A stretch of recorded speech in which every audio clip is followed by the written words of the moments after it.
Welcome to Signal TV. Please subscribe. BJP MLA Raja Singh అలిగిండు. అయితే ప్రతిసారి చాలాసార్లు రాజా సింగ్ అలుగుతూనే ఉంటారు, ఆయన బుజ్జగిస్తూనే ఉంటారు. ఇది బీజేపీలో రెగ్యులర్ ప్రాసెస్. కానీ ఈసారి అలుగుడు మాత్రం చాలా సీరియస్గా ఉంది, సీరియస్ అలిగేషన్ కూడా ఉంది. కొన్ని రోజులుగా బీజేపీ ఆఫీస్కు దూరంగా ఉంటున్నారు రాజా సింగ్. బీజేపీ కార్యక్రమాలకు కూడా దూరంగా ఉంటున్నారు. బీజేపీ నేతలు ఎవరూ రాజా సింగ్తో మాట్లాడే ప్రయత్నం చేయలేదు. రాజా సింగ్ కూడా వాళ్ళతో మాట్లాడే ప్రయత్నం చేయలేదు. దానికి ప్రధానమైన కారణం BJP Hyderabad ticket. BJP Hyderabad ticket తను ఆశించిండు. రాజా సింగ్ పోటీ చేద్దాం అనుకున్నారు, కానీ మాధవీలత వచ్చేసింది. మాధవీలతకు ఆల్రెడీ టికెట్ ప్రకటించిండ్రు. ప్లస్ హైదరాబాద్ టికెట్ ప్రకటించే ముందు కనీసం తనను అడగను కూడా అడగలేదు. హైదరాబాద్లో ఉన్న ఏకైక ఎమ్మెల్యేను నేను, ప్లస్ హైదరాబాద్ పార్లమెంటు పరిధిలో ఉన్న ఎమ్మెల్యేను, కనీసం నాకు సమాచారం లేదా, నన్ను అడగలేదు అనేది ప్రధానమైన ఆరోపణ రాజా సింగ్ది. పోనీ రాజా సింగ్ ఎంపీ టికెట్ ఎవరిని అడిగినరు? సెంట్రల్ను అడిగినరా? బీజేపీ జాతీయ నేతలను అడిగినరా? రాష్ట్ర అధ్యక్షుడు కిషన్ రెడ్డిని అడిగినరా అంటే అది అడగలేదు. కానీ ఆయన ఆశించిన విషయాన్ని మాత్రం ఆయన బయట పెట్టగలిగినారు. ఆ విషయాన్ని బీజేపీ అధిష్టానానికి, బీజేపీ ముఖ్య నేతలకు చెప్పగలిగినారు. ఎందుకంటే తనే ఎమ్మెల్యేగా ఉన్నారు కాబట్టి ఒక కాన్స్టిట్యున్సీ తన చేతిలో ఉంటుంది. మిగతాదంతా కూడా ఎంఐఎం చేతిలో ఉన్నా తను హిందుత్వవాదిగా ఖచ్చితంగా హైదరాబాద్ పార్లమెంటుకు పోటీ చేస్తే కొంత లాభం ఉంటుంది, బీజేపీ అభ్యర్థిగా తనకు మరింత క్రేజ్ పెడుతుందని ఆశించారు రాజా సింగ్. కానీ తనకు తెలియదు, మాధవీలతను సడన్గా ప్రకటించేసిండ్రు. ఫస్ట్ లిస్టులోనే మాధవీలతను హైదరాబాద్ బీజేపీ ఎంపీ క్యాండిడేట్గా ప్రకటించిండ్రు. ఆ రోజు రాజా సింగ్ చేసిన కామెంట్ ఏంటంటే, హైదరాబాద్ పార్లమెంటుకు మగవాళ్ళు ఎవరు దొరకలేదా అని ఒక సింగిల్ కామెంట్ చేసిండ్రు. ఆ కామెంట్తో తన అసంతృప్తిని వ్యక్తపరిచారు. నేను ఆయన టికెట్ అడిగిన విషయాన్ని అంతకుముందు చెప్పిండ్రు. తర్వాత మగవాళ్ళు లేరా అంటే తనే, ఇంకా వేరే ఎవరు టికెట్ అడిగిన వాళ్ళలో కానీ లేకపోతే ఆ లోక్సభ పరిధిలో టికెట్ అడిగే రేంజ్లో కానీ ఎవరు లేరు బీజేపీకి. కాబట్టి తను కాకుండా మాధవీలతకి ఇచ్చేసరికి మగవాళ్ళు ఎవరు లేరా అని కామెంట్ చేసిండ్రు. కానీ మాధవీలతకు రాజా సింగ్ ఇప్పటికి కూడా మాటలు లేవు. రాజా సింగ్ అంతకుముందు మాధవీలతతో కొన్నిసార్లు మాట్లాడినారు, కానీ అభ్యర్థిగా ప్రకటించిన తర్వాత మాధవీలతతో రాజా సింగ్ ఇప్పటిదాకా మాట్లాడలేదు. మాధవీలత మాట్లాడే ప్రయత్నం చేసినా రాజా సింగ్ అందుబాటులోకి రాలేదు.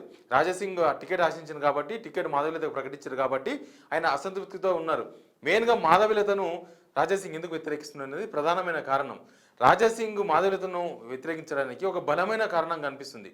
ఇప్పటి వరకు బీజేపీకి హిందూ వాదాన్ని వినిపిస్తున్న, గట్టిగా హిందూ వాదాన్ని వినిపిస్తున్న ఏకైక నేత, ఏకైక ఎమ్మెల్యే రాజా సింగ్. ప్లస్ ముఖ్యంగా గ్రేటర్ హైదరాబాద్లో బీజేపీకి గట్టి గొంతు ఎవరైనా ఉన్నారంటే కేవలం రాజా సింగ్ మాత్రమే. రాజా సింగ్ మాత్రమే హిందూ అంబాసిడర్గా హైదరాబాద్లో ఆయన మాట్లాడుతూ ఉన్నారు.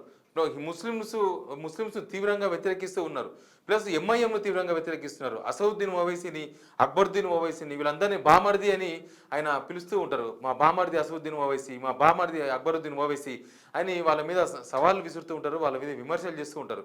కానీ ఇప్పుడు రాజా సింగ్ ప్లేస్లో మాధవీలత వచ్చేసింది. మాధవీలత కూడా గ్రేటర్ హైదరాబాద్ కావడం, ఆమె కూడా హైదరాబాద్లో పుట్టి పెరగడం, ప్లస్ బీజేపీ ఎంపీ అభ్యర్థిగా ప్రకటించేసరికి ఆమె హిందుత్వవాదిగా, హిందూ వాదానికి ఒక ప్రతినిధిగా మాధవీలత మారిపోయినారు. ప్రస్తుతానికి ఆమె 4 నెలల నుంచే ఈ హిందుత్వవాదిగా బయటికి కనిపిస్తున్నారు. కానీ ఆమె చాలా రోజులకి వెళ్ళి హిందుత్వవాదిగా ఆమె ప్రాచుర్యంలో ఉన్నారు. కానీ 4 నెలల నుంచి ఆమె హిందుత్వవాదిగా ప్రజలందరికీ తెలిసిపోయింది. ఇప్పుడు రాజా సింగ్ పోటీగా మాధవీలత ఏర్పడ్డది. మాధవీలత కూడా సేమ్ రాజా సింగ్ కన్నా ఇంకా గట్టి వాదాన్ని, ఇంకా లాజికల్గా హిందుత్వవాదాన్ని వినిపించగలుగుతున్నారు. సేమ్ టైం ముస్లిమ్స్ని కూడా దగ్గర చేసుకోగలుగుతున్నారు.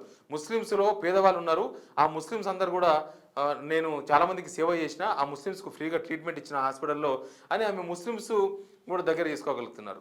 ప్లస్ మహిళా అభ్యర్థి, ప్లస్ మహిళా నేత కాబట్టి ముస్లిమ్స్లో మహిళల దగ్గర కూడా వెళ్ళగలుగుతున్నారు. రాజా సింగ్ అక్కడనే బ్రేక్ అయినరు. రాజా సింగ్ కేవలం హిందుత్వవాదాన్ని వినిపిస్తూ వస్తున్నారు, కానీ సనాతన ధర్మాన్ని మాధవీలత గట్టిగా వినిపిస్తూ వస్తున్నారు. మాధవీలత బాగా రీచ్ అయిపోయింది జనాలకి.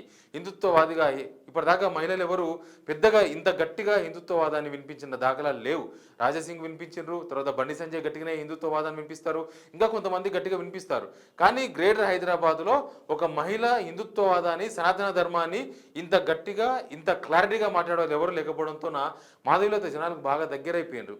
అది రాజా సింగ్కు నచ్చలేదు. ఇప్పటివరకు తనకు కాంపిటీషన్ లేదనుకుంటే, తనలాగా ఎవరు మాట్లాడే వ్యక్తులు లేరనుకుంటే, తనలాగా హిందుత్వవాదానికి బ్రాండ్ అంబాసిడర్గా ఎవరు లేదనుకున్న రాజా సింగ్కి మాధవీలత రావడం అస్సలు జీర్ణించుకోలేని సిచ్యువేషన్ ఏర్పడ్డది. దాంతోన పార్టీకి దూరంగా ఉంటున్నారు, పార్టీ కార్యక్రమాలకు దూరంగా ఉంటున్నారు. మాధవీలతకు సపోర్ట్ చేయాల్సిన ఏకైక కాన్స్టిట్యున్సీ మొత్తం పార్లమెంటులో హైదరాబాద్ పార్లమెంటులో బీజేపీ గెలిచిన ఏకైక సీటు రాజాసింగ్ ఎమ్మెల్యేగా గెలిచిన గోషమాల్ మాత్రమే. మిగతా అంతా కూడా ఎంఐఎం ఎమ్మెల్యేలు ఉన్నారు. కాబట్టి మాధవీలతకు గట్టి సపోర్ట్ దొరకాల్సింది కూడా గోషమాల్ నుంచే. కానీ గోషమాల్లోనే ఆమె వ్యతిరేకతను ఫేస్ చేస్తున్నారు. ఆమె రాజాసింగ్తో సపోర్టును తీసుకోలేకపోతున్నారు. రాజాసింగ్ సపోర్ట్ చేయకపోవడంతో ఆ కాన్స్టిట్యున్సీ తప్ప మిగతా కాన్స్టిట్యున్సీ అన్ని కాన్స్టిట్యున్సీలో మాధవీలత తిరుగుతున్నారు. ఆ కాన్స్టిట్యున్సీలో ఉన్న హిందూ ముస్లిం అందరితో కలిసి మాట్లాడుతున్నారు మాధవీలత. కానీ ఇక్కడ మాధవీలత హిందుత్వవాదిగా ముద్ర వేసుకోవడం, హిందుత్వవాదిగా ఆమె చెప్పడం, సనాతనవాదిగా ఆమె అన్ని ధర్మాలను చెప్తూ ఉండడం రాజాసింగ్కు నచ్చలేదు. దీంతోన రాజాసింగ్ బీజేపీకి దూరంగా ఉంటున్నారు, బీజేపీ కార్యక్రమాలకు దూరంగా ఉంటున్నారు.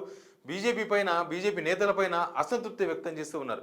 రాజాసింగ్ను బుచ్చగించేందుకు కొంతమంది బీజేపీ నేతలు ఆయన ఇంటికి పోయి మాట్లాడి హైదరాబాద్ ఎంపీ అభ్యర్థికి సహకరించాలని అయితే చెప్పిండ్రు.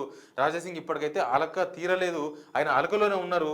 ఇంకా ఎలక్షన్ కూడా దగ్గర పడ్డది కాబట్టి నెక్స్ట్ రాజాసింగ్ ఏం చేయబోతున్నారు? మాధవీలతకు సపోర్ట్ చేస్తారా, లేకపోతే ఎందుకు తన కాంపిటీటరు, తన హిందుత్వ ఎజెండాకు కాంపిటీటర్గా మారిన మాధవీలతకు సపోర్ట్ చేయకుండా ఇట్లే అలిగి ఉంటారా అనేది మాత్రం మనం చూడాల్సి ఉంటుంది. Please subscribe signal TV.